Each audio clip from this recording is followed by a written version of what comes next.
제가 오늘 제목 보셨죠? 제목 보시면은 이제 상가가 나온다. 상가 주인들도 망하고 있다. 뭐 이런 얘기를 하고 있는데, 그러니까 상가가 지금까지 많이 버티셨어요. 많이 버텼는데 이제는 나올 때가 됐다. 일단 이제 베트남은 이제 상가가 왜 나오게 되는지부터 얘기하기 전에 이거 한번 얘기를 해야 돼. 우리가 만약 베트남 상가 임대료가 밀리면 어떻게 될까요? 베트남 상가 임대료가 밀리면 일단 베트남에서 계약할 때 임차인이 상가 월세를 통상 한 15일 정도 안 내시잖아요. 임대인 측에서 계약을 해지할 수 있는 사유가 됩니다. 이제 한 15일까지는 밀려도 되는데 16일째부터는 밀리면 임차인으로서 이제 제대로 된 의무를 안 한 거다 이렇게 딱 판단을 해서 임대인 측에서 계약 해지 사유가 돼요. 그런데 자 얼마 전에 이 베트남에서 이제 뭐 변호사가 페이스북에 글을 하나 올린 걸 봤는데, 베트남 부동산 정책이 이 코로나 때문에 따로 조정이 된 건 아니지만 상가 월세를 연체하더라도 계약 해지 사유로 보지 않는다라고 올린 게 하나 있었어요. 이 변호사가 올린 걸 간단하게 얘기하자면, 코로나는 천재지변이고 그로 인해 또 정부에서 이제 셧다운을 했었고 그래서 임차인이 월세를 안 내도 된다라는 얘기였어요. 근데 실제로 이제 임대료 를 지불을 못하고 있는 상가들이 있습니다. 지금 지불을 못하고 있는 것도 있고 안 하고 있는 것도 있고, 이제 임차인이 임대료를 못 내도 임대인이 지금 상황에서 내보낼 수가 없는 일이 발생을 한 거예요. 법적으로 봤을 때 이게 맞다 틀리다를 하면은 이미 고소를 하고 그 다음 진행이 돼야 되는 거잖아요.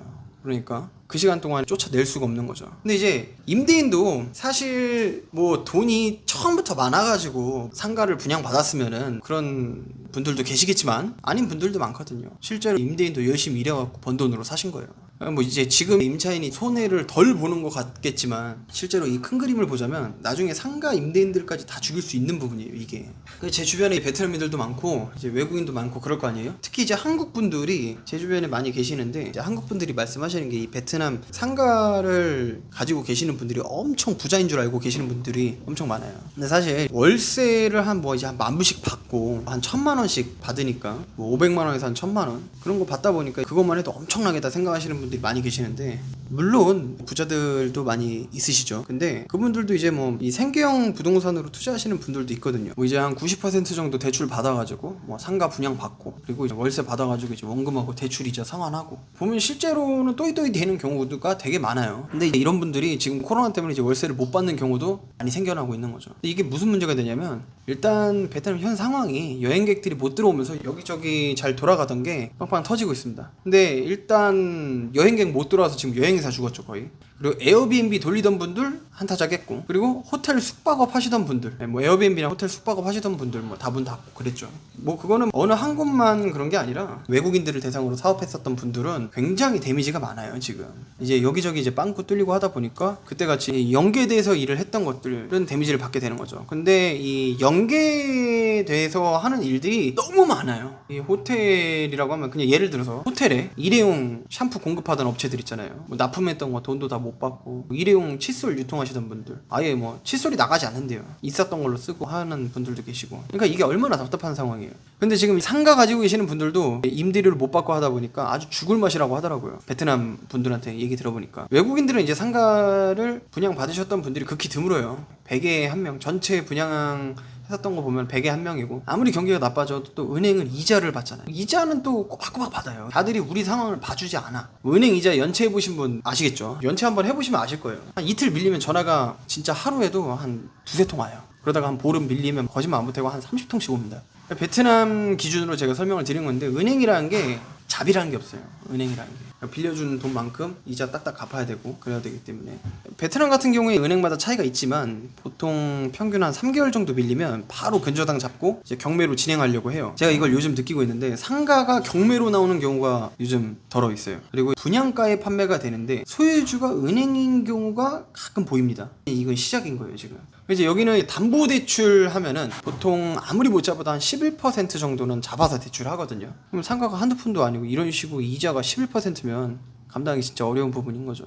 상가나 아파트나 경매로 나오면 대부분 시세보다 훨씬 낮게 팔려요. 뭐 분양가에 나오는 경우도 있습니다. 우리들이 일반적으로 많이 생각하는 부분이 임대인은 부자고 임차인은 가난하다, 이런 생각을 뭐 항상 하고 사는 사람들이 되게 많은 것 같은데, 이게 실제로 양쪽 모두 다 따져봐야 되는 게, 뭐 이제 저희야 이제 부동산 하고 하는 거지만, 뭐 예를 들어서 부동산이 아니라 뭐 병원이 들어왔다고 쳐봐요. 뭐 아니면 성형외과나 아니면 뭐 치과나 뭐 예를 들어서 월세 아파트 내부에 비놈 센트럴파크만 봐도 아파트 내부 내부에 제일 싼 게 뭐 한 4,000불? 3,500불? 근데 평균이 한 5,000불 넘는단 말이에요.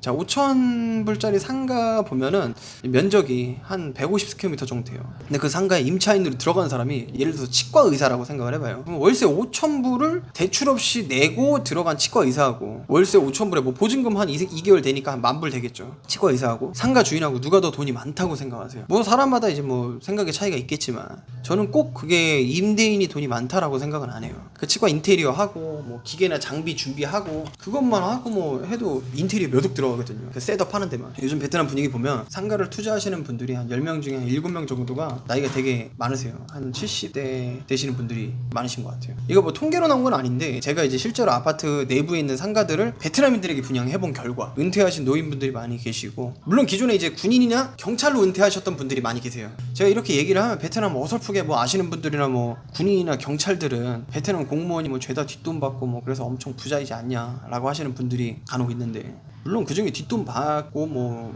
그런 위치에 계신 분들도 계시죠. 그게 다는 아니에요. 상당히 정직하게 일을 처리하시는 베트남 분들도 엄청 많으시고요. 자, 이런 분들이 이제 대출을 일으켜갖고 상가를 받으신 분들은 이 생계형으로 투자하신 분들이 상당수예요. 자녀분들도 뭐 외국에 가 있거나 뭐 그러면서 이제 본인의 밥벌이를 하셔야 되니까 있었던 돈으로 조금 하고 대출로 해가지고 상당수가 생계형으로 상가를 투자하신 분들이 많은데 다달이 월세 잘 나오니까.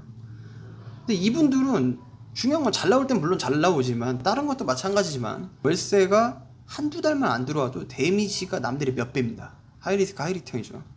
근데 지금 이제 베트남 상황이 정확히 어떠냐면요, 제가 전편에 말씀드린 것처럼 상가 임차인들이 월세를 안 내고 버팅기는 분들이 굉장히 많아진 거예요. 근데 월세를 안 내는 것도 문제가 크긴 한데 더 큰 이유는 상가가 관리비가 비쌉니다. 관리비가. 이 보통 아파트 내부의 상가는 일반 아파트보다 관리비가 훨씬 비싸요. 물론 아닌 데도 있죠. 근데 이제 월세를 안 내는 것도 문제가 크긴 한데 더 큰 이유는 이제 상가 관리비도 안 냈다는 거죠. 상가 관리비가 뭐 엄청 차이 나는 건 아니지만 이제 상가 관리비가 아파트 관리비보다 좀 비싼 경우들이 대부분이에요. 일반 아파트보다는. 월세 못 내는 사람이 이제 관리비 내기도 빡세고 그럼 이제 관리비도 밀리고 그렇게 되겠죠. 임차인들이 이제 월세 밀리고 막 관리비 밀리고 그러면 이제 죽는 소리 합니다. 이제 나 이제 뭐 지금 뭐 이제 실제로 진짜 죽겠으니까 지금 이거 아니면은 못 한다, 뭐 난 못 나간다, 뭐 이런 분들도 계시고 지금 나 나가면 뭐 이제 어디 가서 뭘 하냐 지금 좀 봐줘라 이런 분들도 많이 계시고, 월세 못 내고 관리비도 못 내지만 지금 나가면 저희 죽습니다, 이게 전부입니다, 이렇게 하시는 분들이 이런 분들이 되게 많아지고 있어요. 다행히 이제 임대인들 중에서 이제 마음 착한 분들은 좀 여유도 있고 그러시면은 이해해 주시고 조금 더 다 같이 버텨보자 라고 하시는 분들도 계시고, 뭐 본인 코가 석자이신 분들은 안 된다고 하면서 이제 내보내려고 하는 분들도 많이 계세요. 근데 여기서 이제 뭐가 문제냐, 내보내려고 해도 이게 쉬운 게 아닌 게 전편에서 제가 말씀드린 것처럼 이제 코로나가 천재지변으로 베트남에서 분류가 되기 때문에 못 내보내는 경우가 있어요. 그리고 나라에서 그냥 셧다운 시키고 그런 것이 임대인이나 뭐 임차인의 책임은 아니잖아요. 나라가 그냥 잘 방역하려고 한 거죠. 그게 맘대로 내보내고 싶은지 내보내지를 못해요. 강압적으로 내보낼 수가 없어요. 뭐 경찰을 시킨다거나 뭐 여기 있는 조직폭력배나 이런 사람 뭔가 사람을 써가지고 이렇게 한다거나 쉽지가 않단 말이에요. 그러려면 이제 남는 건 뭐냐, 법적으로 쫓아내야 되는데 그럼 그때부터 이제 소송을 하려고 해요. 근데 소송하면 바로 처리되냐, 베트남에서 그게 아니죠. 보통 이제 소송 신청하면 아무리 빨라도 한 6개월 정도 결과가 나옵니다. 6개월은 더 걸려요. 제가 볼 때 베트남은 6개월 안에 이제 결과가 나오는 건 진짜 모든 부분이 한쪽에만 치우쳐가지고 완벽하게 누가 봐도 이거는 이 사람이 승소한다 라고 하는 그런 경우를 제외하고는 6개월 내내 절대 결과 안 나오죠. 베트남은 일단 소송 기간 동안의 상가를 그 임대인 맘대로 못 나가게 해요. 그럼 이미 보증금 이상으로 손해가 되죠. 예를 들어서 보증금이 뭐 한 2달치니까 뭐 월세가 5,000불이었다 그러면 2달 동안 뭐 못 내고 하고 그러면 2달이 뭐야, 벌써 지금 6개월이 넘는 거네요. 6개월만 해도 지금 3만 불이에요. 그리고 임대인은 이제 손해가 나게 돼 있어요. 근데 그 상태에서 월세는 못 받아, 은행 이자는 몇 개월째 계속 내야 돼, 소송은 진행 중이야, 또 이자 안 내면 바로 경매 들어가, 그러면 이제 답답한 거예요. 만약에 이제 어렵게 꾸역꾸역 해갖고 이제 법원에서 승소했어요. 예를 들어서 뭐 한 6개월 좀 지나서 뭐 한 1년 뭐 빨라서 6개월이라고 치고 승소했다 칩시다. 그러면 그래서 이제 강제 집행이나 뭐 이런 걸로 해갖고 경찰 불러가지고 뭐 다 내보냈다. 여기 뭐 이제 동사무소 있는 직원들이 나와가지고 이렇게 내보내고 그러지 않아요. 동네 파출소에서 있는 분들이 이렇게 그거 갖다 보여주면 이제 경찰서 파출소에 있는 분들이 나와가지고 이제 한 3-4명 나와가지고 내보낸다고 해요. 그럼 끝이냐? 그게 아니죠.